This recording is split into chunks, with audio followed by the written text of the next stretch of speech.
एक मित्र ने प्रश्न पूछा है। ये कहते हैं कि विपश्यना असहज हो जाती है। इसमें सहजता बहुत कम होती है और असहजता बहुत ज़्यादा होती है। मैं कंट्रोल नहीं कर पा रहा हूँ। विपश्यना तो बहुत लंबे समय से कर रहा हूँ, कई शिविर भी कर लिए हैं, लेकिन अभी भी मैं सहज नहीं हो पाया। इसके क्या कारण हो सकते हैं? और जो इनका प्रश्न है, यह ज़्यादातर साधकों का प्रश्न है, क्योंकि विपश्यना में सहजता नहीं आ पाती।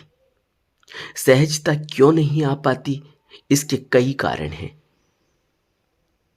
मोटे मोटे कारणों को अगर गिनाएं तो उसमें मन का स्थिर नहीं होना कारण, उत्तरदायित्व, रिस्पॉन्सिबिलिटीज। मन का स्थिर नहीं होना कारण कि पहले से विपश्यना करने से पहले से हम कुछ आदतों में उलझे हुए हैं। वह आदतें पीछा नहीं छोड़ती। विपश्यना असहज हो जाती है कारण शरीर शरीर में कोई कमी हो, शरीर में कोई बीमारी हो, शरीर सहज न हो, स्वस्थ न हो, तो विपश्यना असहज हो जाती है। स्वाभाविक है। और मौसम के परिवर्तन से, ज़्यादा उत्तरदायित्वों में अपने को लगाए रखने से, ज़्यादा टेंशन स्ट्रेस लेने से असहजता बढ़ती जाती है। मौसम में परिवर्तन होता है, शरीर अस्वस्थ होता है, शरीर में परिवर्तन आता है। शरीर में परिवर्तन आता है, विपश्यना असहज मालूम पड़ती है। कुछ असहजताएं स्वाभाविक हैं जो वक्त के साथ साथ दूर हो जाती है, लेकिन कुछ असहजता हमारे जीवन के जीने के ढंग पर निर्भर करती है। हम असहज जीवन जी रहे हैं। हम अपने धर्मों को अभी नहीं देख पाए, अपनी आदतों को नहीं देख पाए। हम अपने शरीर के स्वस्थ रखने पर इतना ध्यान नहीं दे पाए। हम उलझे हुए, उलझनों में हैं, और जितनी उलझनें ज़्यादा होती हैं, मन उतना ही अस्थिर होता है, और मन जितना अस्थिर होता है, विपश्यना उतनी ही असहज हो जाती है। सब कुछ जुड़ा हुआ है। तो यह नहीं समझना चाहिए कि विपश्यना असहज ज़्यादा है, सहज कम है। कारण कि मैं अभी भी असहज क्यों महसूस कर रहा हूँ, जबकि मैंने इतने विपश्यना के शिविर कर लिए, लंबे समय से विपश्यना कर रहा हूँ। विपश्यना आप कितने ही लंबे समय से कर रहे हो, जब तक एक बैलेंस नहीं होगा। वो बैलेंस क्या है? वो बैलेंस है कि हम जब शिविर में जाते हैं तो अपने जीवन जीने का, अपने रूटीन का एक तरीका सीखते हैं, डेली रूटीन सीखते हैं। वो डेली रूटीन अगर हमारा अभी भी नहीं बना है तो हमें फिर उसका खामियाजा तो भुगतना ही होगा। हमारा डेली रूटीन अब तक क्या बन पाया? हम कितना भोजन कर रहे हैं, कब भोजन कर रहे हैं, शरीर की कितनी मांग है, कितना हम भोजन कर रहे हैं, हम संसार में कितने उलझे हुए हैं, और मन को लगाए रखने की वजह से उलझे हुए हैं। मन को कहीं ना कहीं अटकाना चाहते हैं, मन को कहीं ना कहीं लगाना चाहते हैं, मन को कहीं ना कहीं उलझाना चाहते हैं। अगर हम इस तरह से उलझे हुए हैं तो फिर तो मन हमारा कभी भी सहज नहीं हो पाएगा, क्योंकि वो बार बार डिमांड करता रहता है। वो बार बार बाहर अपने को लगाना चाहता है, अपने एंटरटेनमेंट को ढूंढना चाहता है। हम इसलिए परेशान हो जाते हैं। तो हमें अपने रूटीन को देखना होगा। फिर दूसरी बात, हमें अपने जीवन जीने की शैली, हमारा जीवन जीने का तरीका क्या है, हम कितना मन पर स्ट्रेस डालते हैं, और उन बातों पर स्ट्रेस डालते हैं जिन बातों का कोई मूल्य नहीं है, जो बातें टाली जा सकती हैं, जो बातें हम अगर नहीं भी विचार में लाएंगे तो उसका इतना प्रभाव नहीं पड़ने वाला, लेकिन क्योंकि हम एक ऐसी आदत में आ जाते हैं, उस आदत की वजह से अननेसेसरी टेंशन ले लेते हैं और उसके प्रभाव जब आते हैं तो वो सीधे विपश्यना पर पड़ते हैं। एक संसारी आदमी को फर्क नहीं पड़ता, उसका तो काम ही यही है टेंशन में अपने को लगाए रखना, अपने को उलझाए रखना, क्योंकि मन अगर खाली होगा तो वो और परेशान हो जाएगा, इसलिए वो अपने को उलझाए रखता है।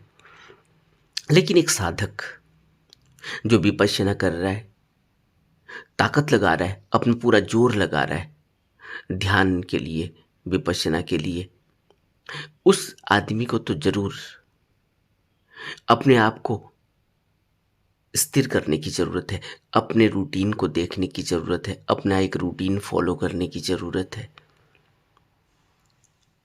लेकिन हम विपश्यना भी करते हैं, ध्यान साधना करते तो हैं, लेकिन हम में बदलाव नहीं होता। कारण यही कि हम अभी उसको हमने अपना मुख्य उद्देश्य, मुख्य कार्य नहीं माना। जबकि बुद्धों ने जो हमें शिक्षा दी उसमें बुद्धों ने अभ्यास को मुख्य माना और बाकी संसार की कार्य प्रणाली को उन्होंने एंसिलरी या सहायक उद्देश्य माना है। मुख्य उद्देश्य तो ध्यान करना है, इसलिए जब मुख्य उद्देश्य ध्यान करना हो जाता है तो आदमी फिर मैनेज करता है, किसी भी तरह से वो अपना वक्त निकालता है, सुबह का वक्त निकालता है, रात में लेट न हो इसके लिए वो इंतज़ाम करता है, रात में उसको सोने में कोई विलंब न हो, सोने में कोई डिस्टरबेंस न हो, वो उसका इंतज़ाम करता है। ऐसा नहीं है कि वो कहीं शादी में चला गया, पार्टी में चला गया, आ सकता था रात में, टाइम पर आ सकता था, टाइम पर लोगों से मिलकर वापस आ सकता था, लेकिन वो उलझा हुआ है, उसे लगता है कि मज़ा आ रहा है और वो मज़ा बाद में सुबह के वक्त जब वो उठता है तो उठ नहीं पाता, क्योंकि उसने अपना ज़्यादा वक्त वहाँ लगा दिया। वो इस बात को समझ नहीं पाया कि अनिवार्यता क्या है। आपने देखा जब कोई व्यक्ति नौकरी में जाता है, उसे सुबह अगर नौकरी में जाना है तो वो अपना पूरा इंतज़ाम रात में ही कर लेता है, कपड़े प्रेस करके पहले से रख लेगा, कौन से कपड़े पहनने हैं उनको बाहर रख निकाल कर रखेगा, अपने ब्रीफकेस को, अपने सूटकेस को, अपने बैग को तैयार रखेगा, जो सामान उसने ले जाना है उसको पहले से ही पूरी प्लानिंग करके, तैयारी करके, पूरा अरेंज करके रखेगा, क्योंकि सुबह उसको मालूम है कि उसे जल्दी उठ कर जाना है। यहाँ तक कि जल्दी उठ के अगर उसे भोजन बनाना है तो वो भी बनाएगा, अलार्म लगाएगा, वो कोई भी किसी भी प्रकार का विलंब नहीं करता, किसी भी प्रकार की लेथर्जी उसके अंदर नहीं होती।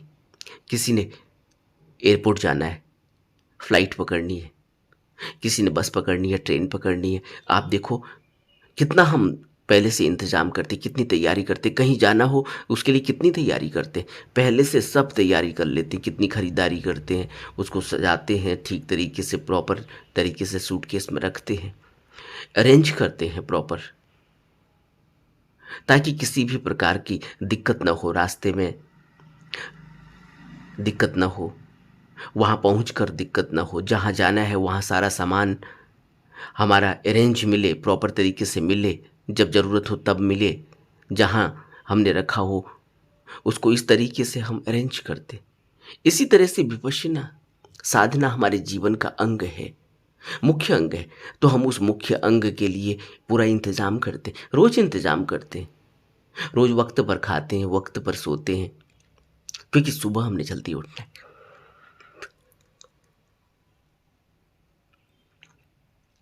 और अगर हम ये नहीं कर पा रहे, अगर आज भी हमारा कोई रूटीन नहीं है, आज भी हम बिल्कुल कैजुअल ज़िंदगी जी रहे हैं, तो फिर असहजता तो आएगी ही। फिर विपश्यना में हमें कोई परिणाम भी नज़र नहीं आएंगे, हमें लगेगा ध्यान तो कर रहे हैं, कोई परिणाम नहीं आता। फिर वो एक ऐसे ही रिचुअल सा बन जाता है। सबको पता है कि हम ध्यान करते हैं, लेकिन हमें पता है कि हमारे ध्यान में हमें कितना रस मिल रहा है। घर में हम सब पूरा एक ऐसा कोहराम मचा देते कि कोई आवाज़ न करे, कोई यह न करे, कोई वह न करे, कोई दरवाज़ा न खोले, कोई ऊंची आवाज़ में बात न करे। और असल में हमारी हकीकत यह है कि हम खुद अपने रूटीन को मैनेज नहीं कर पा रहे। शाम को कम खाना, जल्दी खा लेना, रात देर तक न जागना, ये कुछ बेसिक रिक्वायरमेंट हैं ध्यान की। हल्का खाना खाना, सुबह वक्त पर उठना, फ्रेश होना, नहा धोकर बैठना, ये सब रिक्वायरमेंट हैं ध्यान की। और अगर ये रिक्वायरमेंट ध्यान की हमारी पूरी नहीं होती तो हमारे ध्यान में हमें फिर वो फल नहीं मिलेगा। इसलिए असहजता आ जाती है। फिर असहजता आ जाती है अगर शरीर ठीक ना हो, लंबी बीमारी हो, लंबी कोई दिक्कत चल रही हो, कोई परेशानी हो शरीर में, तो असहजता रहती है। क्योंकि जैसे शरीर असहज होता है, बीमारी का लेवल बढ़ता है, उस हिसाब से असहजता आ जाती है। बीमारी कम होती है, थोड़ा रूटीन बन जाता है। इस तरह से चलता है। लेकिन अपनी तरफ से हमें जो रूटीन हम सीख कर आए हैं शिविर में, शिविर में हमने जो भी गतिविधि देखी है, शिविर में हमने जो कुछ सीखा है, उसको अपने जीवन में उतारने की कोशिश करनी चाहिए। वो हमारे जीवन का हिस्सा बन जाना चाहिए। तब हम विपश्यना में सहज हो पाएंगे। और जब विपश्यना सहज हो जाती है, फिर तो 24 घंटे विपश्यना होती है, फिर 24 घंटे ध्यान होता है। हम कोई भी कृत्य कर रहे हों, उसमें हम पूरा मन लगाकर कृत्य करते, अपने को पूरी तरह से उसमें ही डुबा देते हैं, अपना 100% देते हैं। और अगर हम असहज हैं ध्यान में, तो हम बाकी के कार्यों में भी असहज रहते हैं। वो हाफ हार्टेडली किए हुए कार्य होते। किसी को झाड़ू लगाना है, पोछा लगाना है, खाना बनाना है, हाफ हार्टेडली। खाना बनाना है, उसने जीरा डाला है, वो जल गया, कोई बात नहीं। नमक कम हो गया, कोई बात नहीं। पानी ज़्यादा हो गया, कोई बात नहीं। वो बिल्कुल ही कैजुअल हो जाता है, जैसा हो रहा है बस। और जब यह स्थिति हो जाती है तो फिर हम असहज जीवन जीते। जब जीवन ही हमारा असहज है, उसमें ही कोई तारतम्यता नहीं है, तो फिर ध्यान कैसे होगा? इसलिए हमारा जीवन असहज हो जाता है, हमारा ध्यान असहज हो जाता है। ध्यान को सहज बनाने के लिए हमें शुरुआत में बहुत मेहनत करनी होती है। शरीर को साधना मुश्किल का काम है, उसमें वक्त लगता है। उसके अलावा मन को साधना तो और भी मुश्किल का काम है, उसमें और ज़्यादा वक्त लगता है। उसके अलावा अपने धर्म हैं, अपनी आदतें हैं, अपने अपना एक करेक्टर है, उस सब को छोड़ने में धर्मानुपश्यना में गहरे में उतरना होता है, चित्तानुपश्यना में गहरे में उतरना होता है। चित्त में उठ रहे विचारों को, चित्त के प्रभावों को, चित्त के भावों को पकड़ने में, उनको हटाने में, उन पर लगातार नज़र बनाए रखने में लंबा समय लगता है। इसीलिए तो विपश्यना की पूरी साधना एक ऐसी साधना है जिसमें हम अपने आप को पूरी तरह से बदल देते, ओवरऑल। और ये पूरी तरह से बदलने का काम एक दिन में नहीं होता, एक महीने में नहीं होता, 6 महीने में नहीं होता, इसमें सालों लगते हैं। इसलिए बुद्ध कहते हैं निरंतर अभ्यास की आवश्यकता है। और निरंतर अभ्यास कौन कर पाएगा? जिसने कमिटमेंट लिया हो, जिसने गुरु की शरण ले ली हो, जिसने बुद्ध की शरण ले ली हो। और शरण का अर्थ होता है कि हमने अपने को छोड़ा, हमने अपने धर्मों को छोड़ा, अपने विचारों को छोड़ा, अनावश्यक ओवर थिंकिंग को छोड़ा। हमने अपने वक्त को ज़्यादा से ज़्यादा बुद्ध की शरण में लगाया। अब हमारा जीवन बुद्ध के नक्शे कदम पर, बुद्ध के बताए हुए मार्ग पर चलने में व्यतीत होगा। ऐसा कमिटमेंट होता है। गुरु जब दीक्षा देता है तो कमिटमेंट होता है, और उस कमिटमेंट पर उतरना होता है, खरा उतरना होता है। इसलिए तो गुरु की इतनी महत्ता है कि हम एक कमिटमेंट करते हैं, और अब कमिटमेंट में हम कहीं पीछे न हट जाएं, पीछे न रह जाएं। उसके लिए हमें शील साधना होता है, संयम साधना होता है। और मन लगे मन न लगे, हमें तो अपना कार्य रोज करना है, अपना ध्यान रोज करना है, अपने रूटीन को फॉलो करना है। दिक्कतें परेशानी आएंगी, क्योंकि बुद्ध कहते हैं कि यह शरीर 4 धातुओं से बना है, और ये चारों धातु कुदरत की तरफ से हमें मिल रही है।